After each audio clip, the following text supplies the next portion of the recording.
Okay, well, I'm gonna finally just record this and get this out of the way, out of my own mental sanity. I, originally had come into this with an outline of things and just really talking about my perspective. So this is really gonna just come from the heart. So much to unpack, so much to say from what the world saw yesterday. I could go on and give you facts and figures and statistics as to why the unjust, what I like to call terrorist attack, really, because it was a domestic attack on Capitol Hill, is unacceptable.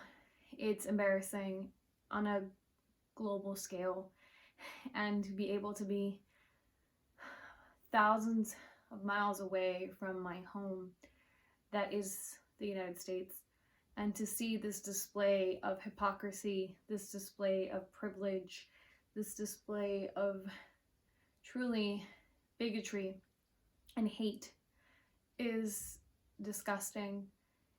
I am proud to be an American, but a day like yesterday is definitely not a day that I am proud to call the US a place that is my home.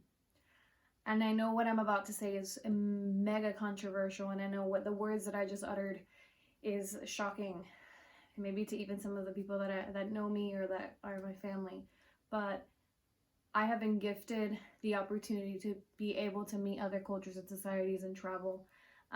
When I left and I studied abroad in 2016 while I was still in college, and I went to Europe, specifically Spain, and I was given the opportunity to just understand and see how other people live outside the US. It opened up my eyes to a completely different lifestyle. Essentially, I left the bubble that is the US. I think anywhere where we live, it's a microcosm of our own reality, and that shapes us and how we think. And then once we leave that bubble, then we start appreciating other things, but then also maybe sometimes even appreciating what we had left behind. But what I am leaving, or what I left behind in the States, does not make me really miss it. Granted, there are little things here and there, like Lucky Charms, but in a serious note, I must say that I don't really miss being back home. Especially after seeing that. That's just the display of embarrassment. I mean, even just watching other news outlets watching that, it's like everyone's just thinking, like, what the heck is going on in the US? And you know what? That's the exact same question that I have for myself as well. I don't have the answer to it, but what I'm here to tell you today, and as you're watching this video, is hold your loved ones tightly. Really reach out to your community of people that you feel comfortable talking to, even myself if you want to. When you finish watching this video, if you make it to the end, we're here for you. I think that's something that the US really needs more practice of, is community, and that doesn't really exist all the time. And if you are in a fortunate position where you have a sense of community being in the US, don't take that for granted. To those who choose to stay, I truly commend you.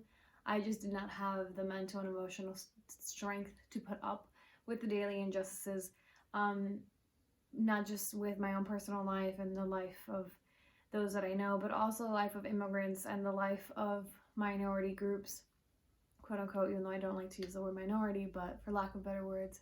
And it's just so exhausting. I have graciously a network of people that I can turn to whenever I feel a heavy heart, but it's so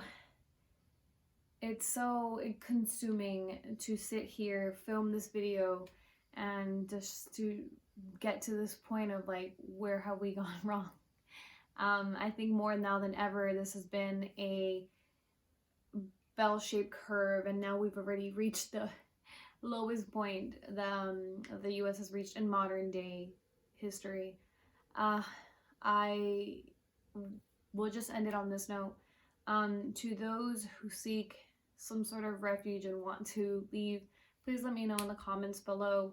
I have a list of resources that I would be happy to share with anyone who is interested in seeking a different life. Also, another thing that I do want to be able to read to you guys as just as a positive note is the following. So this is a book that I just recently bought. It's from the Four Agreements, but this is the tiny version, so excuse that. I want to just mention this. Everything we do in life is based on the agreements we have made. An agreement with ourselves, with other people, with society, with God. But the most important agreements are the ones we make with ourselves. In these agreements, we tell ourselves who we are, how to behave, what is possible, and what is impossible. And so, to skip a couple of pages towards the end,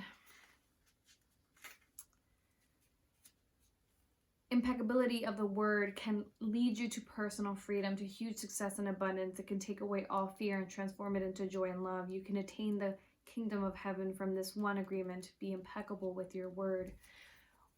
What I want you to take away from that is, if there is something that you want, whether that is, and I mentioned this in my previous post, whatever that theme may be, whether that's financial freedom, whether that is being more in touch with a loved one, whether that is structure, whether that is expansion, mindfulness, you name it. Speak it into existence. If you are seeking for a better life, speak it into existence. Write it down. Focus on that dream, because I can tell you it's been a 4-year dream for me. I'm still obviously figuring it out. I'm not 100% out of the woodworks when it comes to just staying permanently abroad, but I'm telling you, better days are coming. And with that, be impeccable with your word.